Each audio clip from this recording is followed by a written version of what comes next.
Hello student, science की online class में आपका स्वागत है। हमारा जो चैप्टर चल रहा था 12, जिसमें हम घर्षण के बारे में पढ़ रहे थे।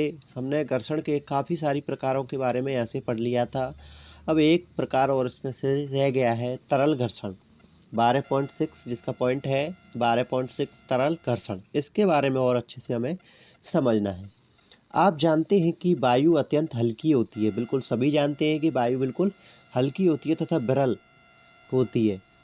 फिर भी इससे होकर गति करने वाली वस्तुओं पर वायु घर्षण बल लगाती है। यानी कि इससे होकर, यानी कि वायु से होकर जाने वाले जितनी भी वस्तुएं हैं वो क्या करती है, उस पर घर्षण बल लगाती हैं।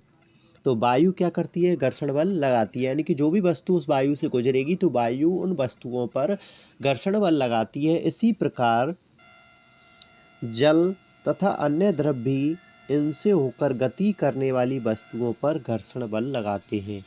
जैसा कि वायु घर्षण बल लगाती है, उसी प्रकार जल भी या अन्य कोई द्रव, जल के समान ही अन्य कोई द्रव जो द्रव अवस्था में हो, वो सभी द्रव भी क्या करते हैं, उनसे गुजरने वाली वस्तुओं पर घर्षण बल लगाते हैं।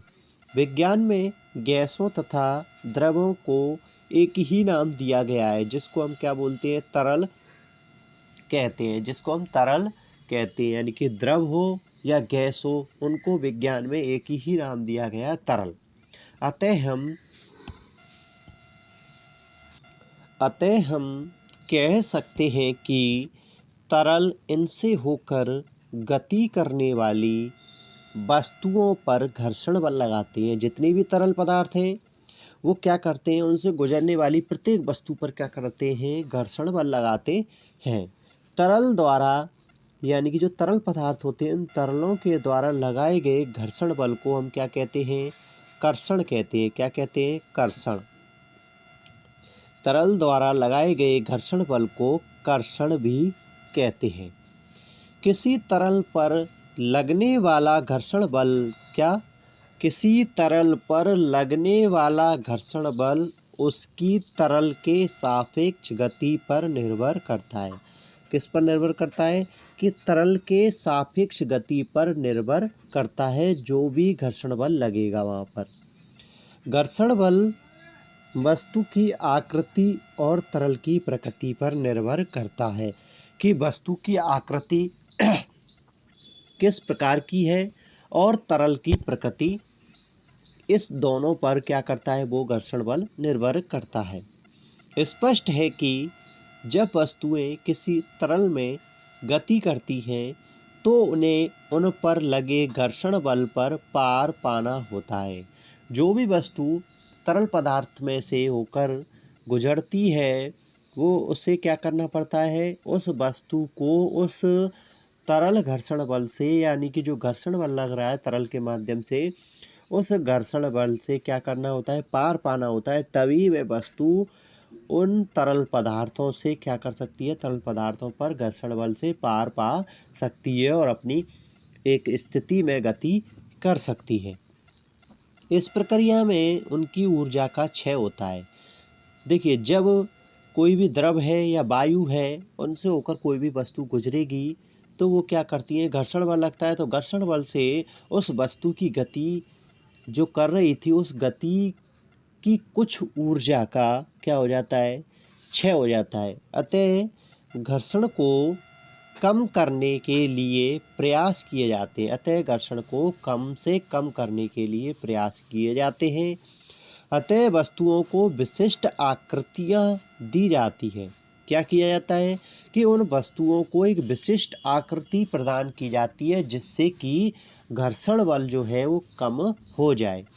आपके विचार से वैज्ञानिकों को इन विशिष्ट आकृतियों के बारे में कहाँ से संकेत प्राप्त होते हैं। जो वैज्ञानिक नई नई वस्तुएं बनाते हैं जो हवा में और पानी में गति कर सके, ऐसी वस्तुओं का, उन आकृतियों का उनके दिमाग में कहाँ से ऐसा चित्र बनता है कि इस प्रकार से आकृति हमें बनानी चाहिए।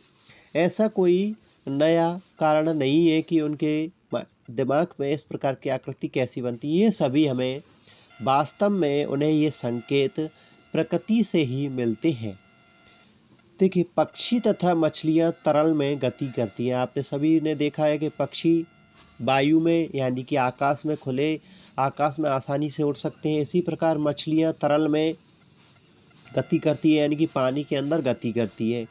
तो इन्हीं को उदाहरण रूप में संकेत के रूप में समझ करके उन्होंने क्या किया था, इन आकृति वस्तुओं की जो आकृति है उनको एक विशेष आकृति में परिवर्तित किया था।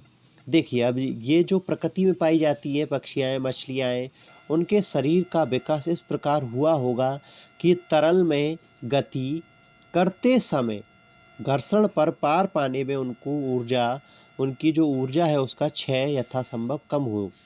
आपने इन आकृतियों के बारे में कक्षा 6 में अध्ययन किया था कि वायुयान की आकृति को सावधानीपूर्वक देखिए। 12.17 चित्र 12.17 में क्या आप इसकी आकृति तथा किसी पक्षी की आकृति में कोई समानता पाते हैं? वास्तव में सभी वाहनों के डिजाइन, जितने भी वाहन बनाए जाते हैं उनमें भी घर्षण को कम करने के लिए क्या किया जाता है, उनको एक विशेष डिजाइन में बनाया जाता है। इस प्रकार बनाए जाते हैं कि तरल घर्षण कम हो सके। अब 12.17 का डायग्राम है उसे देखते हैं। 12.17 ठीक है, इसका जो डायग्राम दिया गया है इसमें एक हवाई जहाज और पक्षी की आकृति में समानता के बारे में बताया गया है। देखिए, हवाई जहाज जो होता है उसकी आगे की जो आकृति है और जो पक्षी की आकृति है आगे से इस तरीके से होती है, और इसमें भी क्या होती है, इसी तरीके से बताई गई है कि आगे से क्या होता है, गोलनुमा इस तरीके से आकृति इसकी बनी हुई होती है। ऐसी ही आकृति पक्षी की होती है। उसी प्रकार आपने पानी में चलने वाले जो जहाज हैं बड़े बड़े उनको भी देखा होगा, उनकी आकृति मछली के आकार की तरह तिकोनी होती है। ठीक है, इस तरीके से उनकी आकृति को डिजाइन किया जाता है जो नाव पानी में चलती है। जबकि मछली की आकृति भी आपने देखी होगी, इस तरीके से होती है, पीछे से उसकी सल्क होती है, इसमें इस तरीके से आकृति बनी हुई होती है। आगे से ये इस तरीके से होती है। उसी प्रकार जो नाव वगैरह होती है उनकी आगे की आकृति मछली की आकृति के समान ही बनाई जाती है कि जो पानी में अच्छे से गति कर सके और घर्षण जो है तरल घर्षण उसको कम किया जा सके। ये चैप्टर आपका यहीं समाप्त होता है। नेक्स्ट वीडियो में नए चैप्टर के साथ मिलते हैं। तब तक आप इसको अच्छे से रिवीजन करें, इसको अच्छे से समझें, इसको पढ़ें। इसके क्वेश्चन आंसर आपको PDF के माध्यम से भेज दिए जाएंगे। आप इनको अपनी नोटबुक में नोट कर लें। धन्यवाद।